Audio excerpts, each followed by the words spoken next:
Umawit sa kagalakan ang lahat ng mga bansa. Si Yahweh ay papurihan, paglingkuran siyang kusa. Lumapit sa presensya niya at tumawit na may tuwa. O si Yahweh ay ating Diyos. Ito'y dapat na malaman. Tayo'y Kanya, Kanyang lahat. Tayong lahat na nilalang. Lahat tayo'y bayan niya, kabilang sa Kanyang kawan. Pumasok sa Kanyang templo na ang puso'y nagdiriwang. Umawit, nagpupuri sa loob ng dakong banal. Purihin ang ngalan niya at siya'y pasalamatan. Napakabuti ni Yahweh, pag-ibig niya'y walang hanggan. Pag-ibig niya ay tunay, laging tapat kailanman.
Dakilang Diyos na makapangyarihan sa lahat, Diyos na lumikha ng langit at lupa, lumalapit kami sa iyo para sa aming bayang Pilipinas, sa gitna ng panganib ng COVID-19 na wala pang lunas. Pinupuri ka namin dahil hindi ka natutulog. Binabantayan mo ang sambayanang Pilipino sa panahong ito ng matinding peligro. Ang aming tulong ay sa iyo lang nagmumula. Tumatangis kami sa iyo at humihingi ng awa. Iligtas mo po kami sa panganib na ito. Ikaw lamang ang aming kanlungan. Sa iyo ang tiyak na kaligtasan. Iligtas mo kami sa nakamamatay na COVID-19. Ipagsanggalang ang aming bayan mula sa bitag ng karamdaman. Bigyan mo ng karunungan at pagkaunawa ang aming Pangulo at ang lahat ng sa amin naglilingkod at namamahala. Gabayan mo sila sa pagbuo ng mga patnubay, stratehiya at pagkilos. Sa pagpupunyaging ang COVID-19 ay mapuksang lubos. Pangunahan mo ang mga pulis at mga sundalo nang ang kapayapaan at kaayusan sa lipunan ay manalo. Bigyan mo ng kalakasan at kakayahan ang mga manggagamot at mga naglilingkod sa pagkalinga sa mga may sakit at natatakot, at sa pagpapanatili sa karamihan na malakas at ligtas sa salot. Gabayan mo at pangunahan ang mga siyentipiko upang mabilis nilang mahanap ang lunas sa peligrong ito. Sa panahong ito ng peligro, tulungan mo kaming maging mahinahon at huwag matakot, sapagkat ang takot ay hindi mula sa iyo. Ipinagkaloob mo sa amin ang pananampalataya, ang pag-asa at pag-ibig. Binigyan mo kami ng wastong pag-iisip at kakayahang kumilos ng maayos. Ayon sa iyong banal na salita, binibigyan mo ng lubos na kapayapaan ang mga taong sa iyo'y tumatalima at nagtitiwala. Panalangin namin sa gitna nitong pandemic ng COVID-19, pagkaisahin mo sa iyong pag-ibig ang sambayanang Pilipino. Buklurin mo kami sa kapayapaang sa iyo lamang nagmumula. Ipagkaloob mo sa amin ang tunay na pag-asa. Pagalingin mo nawa ang hidwaan sa aming bayan at igawad mo sa amin ang iyong biyaya at kalakasan. Ito'y aming dalangin ng may lubos na pagtitiwala kay Hesukristo na ating Panginoon na tagapagligtas. Amen.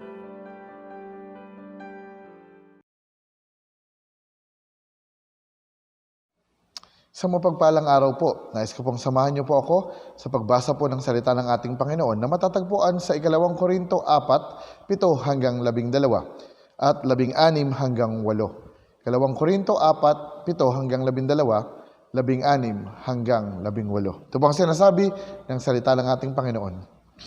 Hindi kami pinagkalooban ng kayamanang espiritual na ito tulad ng mga palayok na gawa sa putik upang ipakilala ang dakilang kapangyarihan ng ating Diyos.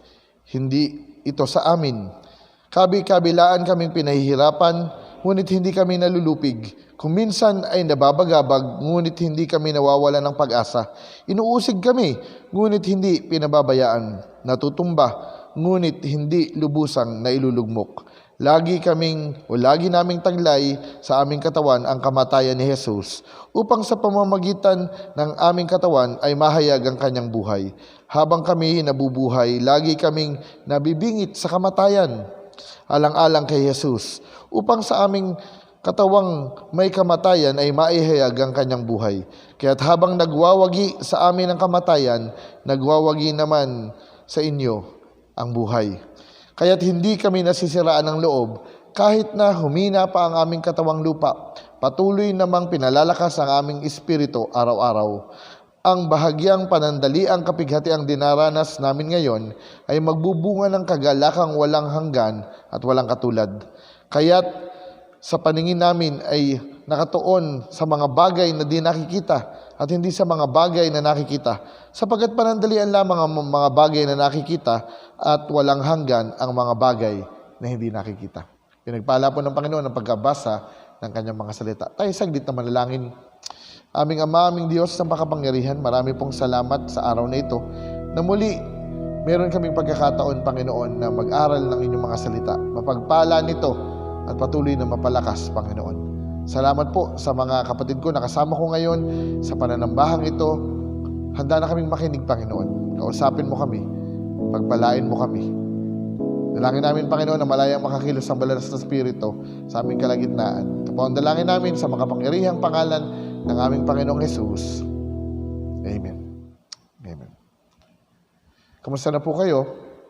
Purihin ang Panginoon. Tayo po ngayon ay nasa MGCQ na sa pandemyang ito ng COVID-19. Pero alam niyo po, isang bagay, ang maraming mga tao ang hindi pa rin nauunawaan. Kaya't sa panahon na ito at sa mga panahon ng problema at pagsubok, ay madali po silang sumuko.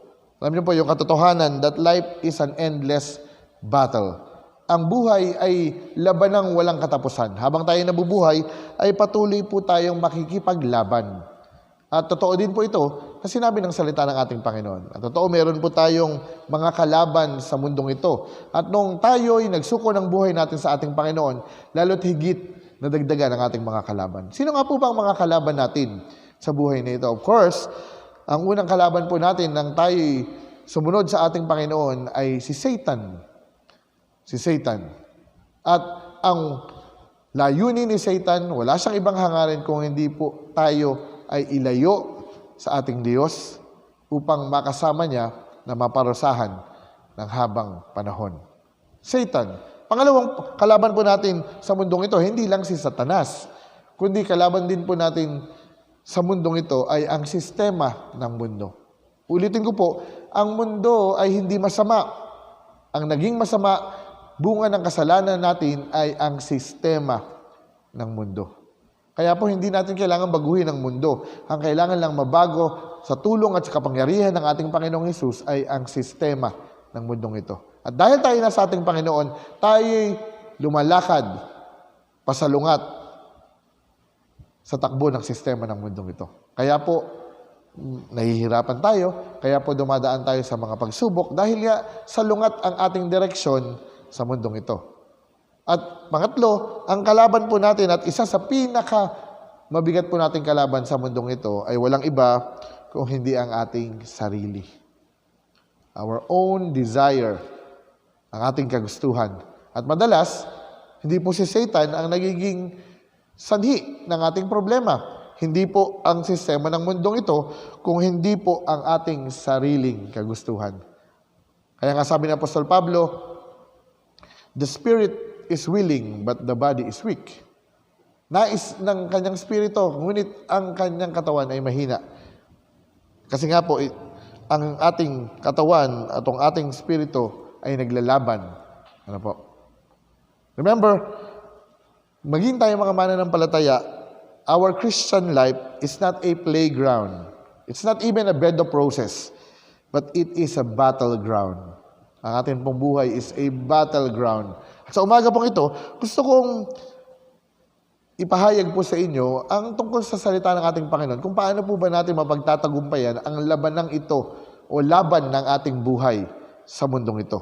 Tutunghayan po natin ang sulat ni Apostol Pablo sa mga taga-Korinto at dito po pag-aaralan po natin ay ang laban ng buhay, lalo't higit sa ating mga mananampalataya. Alam niyo po, sa 2 Corinthians chapter 4 ay binanggit ni Apostol Pablo yung mga dapat nating tandaan upang maging matagumpay po tayo sa laban natin ng buhay nito. Yes, this is a battle, life is a battle, an endless battle. Christian life is not a playground, it is a battleground, but napakabuti ng Panginoon. Dahil sa kabila ng mga labanang ito, makatitiyak po tayo ng tagumpay dahil sa mga salita ng Panginoon at sa tulong ng ating Panginoon. Ngayon, tingnan po natin, ano po bang sikreto ni Apostol Pablo kung paano niya napagtagumpayan ang labanan ng buhay o ang laban sa buhay na kanya pong naranasan. May tatlong sikreto po na nais ipahayag sa atin ang salita ng Panginoon na kailangan po nating matandaan, kailangan nating maunawaan at maipamuhay upang mapagtagumpayan po natin ang laban ng buhay na ito. Una, gusto ko pong tandaan natin ang katotohanan ito, na sa laban ng buhay na ito, hindi tayo nag-iisa. Hindi ka nag-iisa. Ang totoo, kasama natin ang ating Panginoon. Malinaw na sa mga panahon na tayo po'y dumadaan sa labanan at problema ng buhay na ito, ang madalas po pakiramdam po natin ay we are alone. Walang mga taong gustong tumulong sa atin, wala kahit sino tayong maaasahan. Nag-iisa lang tayo. The feeling of loneliness, of helplessness. At marami po sa mga tao ngayon, yan po ang nararanasan. Yung feeling ng loneliness, ng helplessness, at ang iba, boredom. Boredom.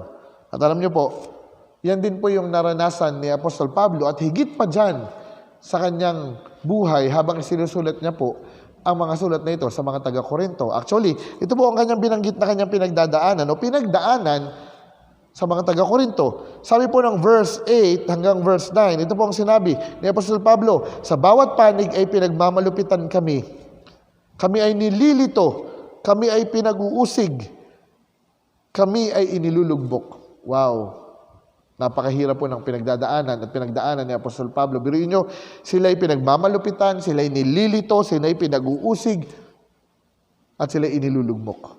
Ganun po katindi ang naranasan na hirap ni Apostol Pablo sa kanyang buhay. Pero alam nyo po, purihin ang Panginoon kasi bagamat ininanarrate at kinikwento ni Apostol Pablo yung kanyang pinagdaan ng mga hirap, hindi po natapos sa paghihirap yung kanila pong naranasan. Napakaganda ng binanggit ni Apostol Pablo doon po sa kanyang mga sulat na bagamat sila'y pinagmamalupitan, bagamat sila'y nililito, bagamat sila'y pinag-uusig, bagamat sila'y nilulugmok. Napakaganda po ng mga salitang kasunod nito na nagsasabing, subalit, subalit, subalit, subalit.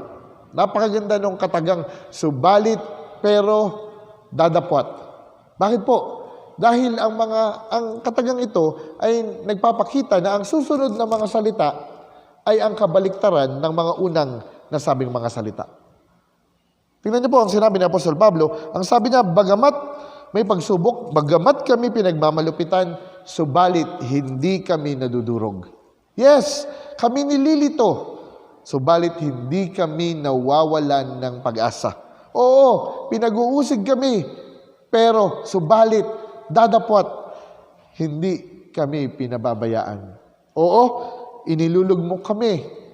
Subalit, pero, ngunit, dadapwat, hindi kami napupuksa. Anong sikreto ni Apostol Pablo kung bakit at paano niya napagtagumpayan yun pong labanan niya sa buhay na ito? Alam niyo po ang sikreto, simple lamang po. Dahil sa bawat labanan at sa bawat pagkakataon na siya'y nilulugmok, nililito, inaalala niya na hindi siya nag-iisa dahil kasama niya ang Diyos. Na bagamat doon ang maraming mga tao na nais siyang ibagsak, nais siyang saktan, nais siyang parusahan at kahit na nais siyang mamatay, hindi niya kinakalimutan ang katotohanan ito na kasama niya ang Panginoon at hindi siya nag-iisa sa laban ng buhay na ito. At kapatid, ito rin po ang nais kong ibahagi at nais kong ipaalala sa iyo na anuman ang laban na pinagdadaanan mo ngayon, hindi ka nag-iisa dahil nandyan ang Panginoon kasama mo, nandyan ang Panginoon kasama natin. Ito po ang pangako ng ating Panginoon, Mateo 28:20, ang sabi niya, ako'y laging kasama ninyo hanggang sa katapusan ng sanlibutan ito. Kaya kapatid, huwag kang matakot. Gaano man kadilim ang iyong dinadaanan, gaano man kabigat ang iyong dinadala, huwag kang matakot dahil hindi ka nag-iisa. Kasama mo ang Diyos sa labang ito ng buhay. Itong kanyang mga pangako, Deuteronomy chapter 31 verse 6, magpakatatag kayo at lakasan ninyo ang inyong loob. Huwag kayong matakot sa kanila sapagkat sasamahan kayo ni Yahweh na iyong Diyos. Hindi niya kayo iiwan ni pababayaan man. Isaiah chapter 41 verse 10, ako isa sa inyo, huwag kang matakot, ako ang Diyos. Hindi ka dapat mangamba, palalakasin kita, tutulungan, ililigtas, iingatan. Purihin ang Panginoon. Purihin ang Panginoon dahil bagamat may mga labanan at may maraming labanan tayong pagdadaanan sa buhay nito, ngunit meron tayong katiyakan na sa labanang ito, hindi natin ito dadaanan ng mag-isa. At ang pangako ng Panginoon, Kanya tayong sasamahan sa bawat laban ng buhay na ito. Kaya tandaan mo, hindi ka nag-iisa kasama mo ang Diyos. Pangalawa, hindi lamang tayo nag-iisa dahil kasama natin ang Panginoon. Ito ang dapat natin tandaan na sa anumang labanan sa buhay na ito, kaya nating magtagumpay. Kapatid, kaya mong magtagumpay. Bakit at paano? Dahil ang banal na Espiritu na nasa atin ang nagbibigay sa atin ng lakas upang magtagumpay. Naalala niyo po, last Sunday, pinag-aralan po natin yung kailangang kayanin mo, kailangang piliin mo, gustuhin mo na lumaban upang ikaw ay magtagumpay. You know what? Sabi po ng isang quotation, if you believe in yourself, you can be whatever you want to be. Kapag naniwala ka sa iyong sarili, magagawa mo ang gusto mong gawin. Yes, tama po yun, pero lalong higit na magagawa mo ang gusto mong gawin at ang gusto mong marating ay maaabot mo, hindi lamang dahil naniniwala ka sa iyong sarili at hindi lamang ginusto mo ito, kung hindi dahil kasama mo ang Diyos sa paggawa mo nito. Napakaganda ng sinabi ni Apostol Pablo sa verse 7 ng 2 Corinthians chapter 4. Ang sabi niya, ngunit taglay namin ang kayamanang ito sa sidsidlang lupa upang ang nag-uumapaw na kapangyarihan ng Diyos ay maranasan namin. Sabi dito, nag-uumapaw na kapangyarihan ay mula sa Diyos. Meaning, sa panahon na tayo nakikipaglaban, nandyan ang banal na Espiritu upang tayo bigyan ng lakas, upang mapagtagumpay natin anumang bagay na ating kakaharapin. Kaya sabi niya sa verse 16, kaya't kami hindi pinanghihinaan ng loob, bagamat ang aming panlabas na pagkatao ay nabubulok, ang aming panloob na pagkatao naman ay binabago, at pinapalakas bawat araw. Nino? Ng banal na Espiritu. It is the power of the Holy Spirit. Why? Because the Holy Spirit is God's muscle inside us. Kaya sa panahon ng pakikipaglaban sa buhay na ito, nandyan ang banal na Espiritu upang tayo ay palakasin, upang tayo pagtagumpayin. Kaya kaya nating magtagumpay dahil sa banal na Espiritu na nagbibigay sa atin ng lakas. Anong sabi ni Apostol Pablo, 1 Corinthians chapter 3, verse 16, hindi nyo ba alam na kayo ang templo ng Diyos at naninirahan sa inyo ang banal na Espiritu? Yes, it is the Holy Spirit who gives us victory. Pero ang warning ng salita ng Panginoon, be sure, siguraduhin mo lang, tiyakin mo lang na lagi kang kontrolado at puspos ng banal na Espiritu. Dahil ang katotohanan at ang nakakalungkot na katotohanan ay hindi sa lahat ng pagkakataon tayong mananampalataya ay kontrolado at puspos ng banal na Espiritu. Kaya ang sabi ng salita ng Panginoon, huwag nating pighatiin. Huwag nating dulutan ng pighati ang banal na Espiritu. Dahil sa sandaling mangyari ito, hindi siya makakakilos sa buhay po natin. Kailan pa nangyayari at paano ba nangyayari napipighati ang banal na Espiritu? Sa mga panahong hindi mo hinahayaan na siya'y makakilos sa iyo. Sa mga panahong ang sarili mo ang hinahayaan mong masunod at hindi ang kalooban ng Diyos. Kapatid, sinong kumukontrol sa iyo? At kaninong espiritu ang pumupuspos sa iyo sa mga sandaling ito? Kung nais mo ang pagtatagumpay, piliin mong mapuspos ng banal na Espiritu. Ito ang katotohanan, ang tanging maitatapon mo lamang sa isang lalagyan ay kung ano ang nasa loob nito. Ayon kay Bishop Taylor Smith. At totoo ito, kung ano lamang ang nasa loob ng isang lalagyan, yun lamang ang kaya mong ilabas at itapon. Kaya nga po, sino ang nasa loob ng ating lalagyan? Sino ang kumukontrol sa ating buhay? Kaninong espiritu ang pumupuspos sa atin? Naway panatiliin po natin at hangarin nating sa bawat saglit ay mapuspos tayo ng banal na espiritu upang patuloy na mabigyan tayo ng lakas upang pagtagumpayan natin ang laban ng buhay na ito.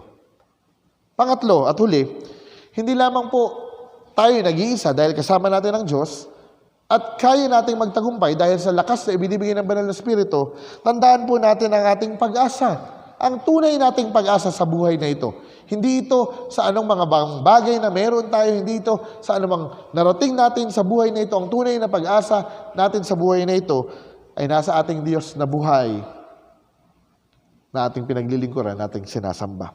Yes, our hope is in our living God. Sa ating Diyos na buhay, nasa Kanya ang ating pag-asa.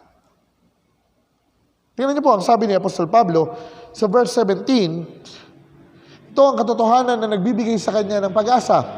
Sapagkat inihanda na tayo nitong magagaan at panandaliang kapighatian para sa walang hanggan at di masusukat na kaluwalhatian. Wow! Praise the Lord. Bakit napagtagumpayan ni Apostol Pablo yung labanan na kanyang pinagdaanan?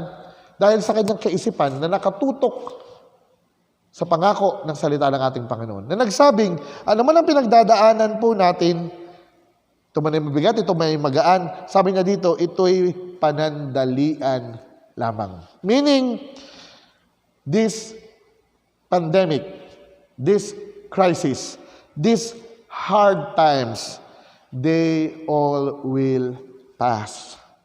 Sila'y panandalian lamang at sila ay lilipas. Ang lahat ng ito ay lilipas. Sabi nga po, nang binigyan ng acronym yung salitang HOPE, H-O-P-E. HOPE, what does it mean? Sabi po ng H-O-P-E ay ito, hold on, pain ends. Hold on. Why? Because this pain will end. Hold on, pain ends. Tandaan mo ito, kapatid. Ang lahat ng ito'y lilipas. Lilipas din ito. Pero ito, ang katotohanan na dahil ang ating Diyos ay buhay, itong nagbibigay sa atin ng pag-asa, dahil ang Diyos natin ay buhay, itong ating pag-asa, ang kanyang mga salita at ang kanyang mga pangako ay maaasahan natin. Mapanghahawakan natin. Sabi po ng Matthew chapter 24, verse 35, lilipas ang langit at ang lupa, ngunit ang aking mga sinabi ay tiyak na mananatili. Ang salita ng Diyos, ang pangako ng Diyos sa kanyang ibinigay sa atin ay mananatili at mapanghahawakan natin, lalo't higit sa pakipaglaban natin sa buhay na ito. Pangalawa, dahil ang Diyos ay buhay, itong ating pag-asa, hindi lamang mapanghahawakan natin ang kanyang mga salita, dahil ang Diyos ay buhay, ito po ang ating pag-asa, ang mga buhay natin ay tiyak sa kamay ng ating Panginoon. Ano ang sabi ng ating Panginoong Jesucristo? Walang makaaagaw sa atin sa kanyang mga kamay at kahit sino man. At walang makapaghihiwalay sa pag-ibig ng Diyos sa atin. Kahit sino man, maging ang kamatayan, ay hindi makapaghihiwalay sa atin sa pag-ibig ng Diyos. Purihin ang Panginoon dahil siya'y buhay. At may katiyakan tayo na anuman ang mangyari sa anumang sitwasyon, sa anumang pandemya, tiyak ang ating buhay sa kamay ng ating Panginoon. Dito po ako magwawakas. Itong sinabi ni Apostol Pablo sa verse 18 ng 2 Corinthians chapter 4, sapagkat hindi kami tumitingin sa mga bagay na nakikita, kundi sa mga bagay na hindi nakikita. Sapagkat ang mga bagay na hindi nakikita ay walang katapusan, subalit ang mga bagay na hindi nakikita ay walang hanggan. Mga kapatid, maaring nakakaranas tayo ng matinding labanan sa mga sandaling ito. Maaring nakakaranas tayo ng matinding kabigatan sa mga sandaling ito. Pero huwag kang panghinaan ng loob. Huwag kang sumuko. Dahil ang ating pag-asa ay nasa ating Diyos na buhay na makapangyarihan. Hindi ka nag-iisa. Kasama mo ang Diyos. Kaya mong magtagumpay dahil sa banal na Espiritu na nagbibigay sa iyo, sa atin ng lakas. At ang ating pag-asa ay nasa ating Diyos na buhay na nagmamahal sa atin. Tandaan mo ito, kapatid. Life is hard, but God is good. Yes, life is hard, but God provides. Life is unpredictable, but God guides. Life is unfair, but God cares. Life is always a challenge, but our God, He sustains. Purihin ang Diyos na buhay noon, ngayon at magpakailanpaman, na nag-iingat at nagmamahal sa bawat isa sa atin. Kaya mo yan, kapatid. Mapagtatagumpayan mo ang laban ng buhay nito. Purihin ang Panginoon. Tayo manalangin. Aming Ama, aming Diyos sa makapangyarihan, muli po nagpapasalamat kami sa inyong kabutihan. Salamat sa inyong mga salita na mapanghahawakan po namin, Panginoon, na anuman ang aming pagdaanan sa buhay na ito, anumang labanan ang aming kaharapin, may katiyakan kami, Panginoon, sa inyo na kami ay magtatagumpay, na kami, Panginoon, ay inyong sasamahan. Maraming salamat po. Sa sandaling ito, Panginoon, patuloy na ipinagkakatiwala po namin ang aming mga buhay sa inyo. Sa gitna ng pandemyang ito, bigyan mo kami ng kalakasan. Bigyan mo kami ng katatagan, Panginoon. Bigyan mo kami, Panginoon, ng pag-asa. At lagi nawa namin kayong hanapin. Lagi nawa namin, Panginoon, kayong sangguniin sa anumang aming balak, sa anumang aming gagawin, Panginoon, upang ang tiyak na tagumpay ay ang aming makamtan. Maraming salamat po. Binabalik po namin sa inyo ang papuri at pagsamba. Pagpalain mo kami, Panginoon, sa matamis na pangalan ni Jesus. Amen.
Tanggapin po natin ang pagpapala ng ating Panginoon.